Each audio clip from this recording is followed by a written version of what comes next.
السلام علیکم ورحمۃ اللہ وبرکاتہ۔ آج ہم بات کریں گے کہ اللہ کے رسول صلی اللہ علیہ وسلم نور ہیں یا بشر۔ تو اللہ تعالیٰ فرماتا ہے چیپٹر 5 آیت نمبر 15 میں کہ تمہاری طرف اللہ کے پاس سے روشنی یعنی کہ نور آ گئی ہے اور ایک کتاب یعنی کہ قرآن۔ تو یہاں تفسیر ابن جریر اور یہ جو ہیں یہ لکھی گئی ہے 310 یعنی کہ امام بخاری کے ہم اثر ہیں یہ امام جو ہیں، اور انہی کی تفسیر پر چھاپا مارا ہے تمام تفسیر ابن کثیر نے۔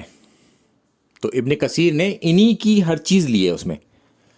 تو اصل جو تفسیر ہے قرآن کی وہ تفسیر ابن جریر ہے۔ تو وہاں پر بھی اس چیز سے مراد اللہ کے رسول صلی اللہ علیہ وسلم لیے گئے، یعنی کہ وہ نور تھے۔ اب وہ نور کیسے تھے اس کا ڈیفائن پھر اللہ تعالیٰ آگے کرتا ہے چیپٹر 33 آیت نمبر 46 میں کہ نور ہدایت یعنی کہ دعوت، اللہ کی طرف سے دعوت لے کے آئے تھے دنیا میں، چراغ روشن کرنے والے، تو وہ اللہ کے رسول صلی اللہ علیہ وسلم نور ہدایت ہیں۔ تو یہاں سے کیونکہ قرآن ہی قرآن کی سب سے اچھی ایکسپلینیشن ہوتا ہے، تو ایک آیت دوسری آیت کی سب سے اچھی ایکسپلینیشن ہوتی ہے، تو اس کے بعد صحیح سند کے ساتھ حدیث فردر ایکسپلینیشن کے لیے۔ تو یہاں پر اللہ تعالیٰ نے فرما دیا باقاعدہ کہ وہ نور ہدایت ہیں۔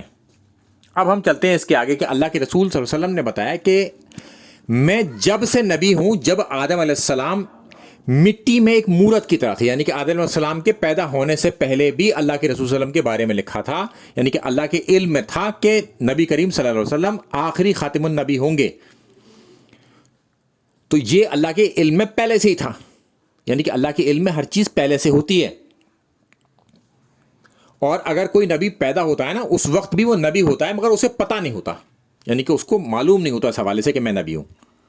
جب اللہ تعالیٰ اسے وحی کے ذریعے بتاتا ہے تب اسے پتہ چلتا ہے کہ میں نبی ہوں، اور تب اللہ تعالیٰ کہتا ہے پھر بعد میں کہ تمہیں اپنے بارے میں بتانا ہے، تب وہ بتاتا ہے۔ یعنی کہ یہ سب اللہ کے اختیار میں ہے اور اللہ کو سب پتہ ہے کہ کون کیا ہے، تو نبی ہمیشہ نبی ہی ہوتے ہیں۔ ایک بات۔ دوسری بات، اللہ کے رسول صلی اللہ علیہ وسلم نے اپنی نبوت کے حوالے سے بتایا کہ میں ابراہیم علیہ السلام کی دعا ہوں، عیسیٰ علیہ السلام کی بشارت، یعنی کہ ابراہیم علیہ السلام نے مجھے دعاؤں میں مانگا ہے اور عیسیٰ علیہ السلام نے میری بشارت دی ہے، اور میں اپنی والدہ کا وہ خواب ہوں جو انہوں نے دیکھا کہ ان کی طرف ایک نور آ گیا، جس نور کی وجہ سے شام کے محلات بھی روشن ہو گئے۔ تو یہاں سے بھی آپ یہ مراد لیں گے کہ وہ نور ہدایت تھے، چونکہ تمام انسانوں کے لیے وہ نور ہدایت ہے جن کی وجہ سے ہمیں ہدایت ملے گی۔ تو یہ پہلے سے ہی پیشن گوئیاں تھیں اور قرآن میں یہ بات واضح بھی ہو گئی۔ اب ہم چلتے ہیں کہ اگر اس کے بعد بھی کوئی وسوسہ دلانے کی کوشش کر سکتا ہے، ہو سکتا ہے آپ کو کرے، تو اب ہم چلیں گے آگے۔ اللہ تعالیٰ فرماتا ہے چیپٹر 8 آیت نمبر 110 میں کہ اللہ کے رسول صلی اللہ علیہ وسلم بھی انسان ہیں اور تم جیسے ہی ہیں، درجات میں تو وہ بہت بڑے ہوئے ہیں ہم سے، مگر بشر ہونے میں وہ ایک انسان ہی ہیں۔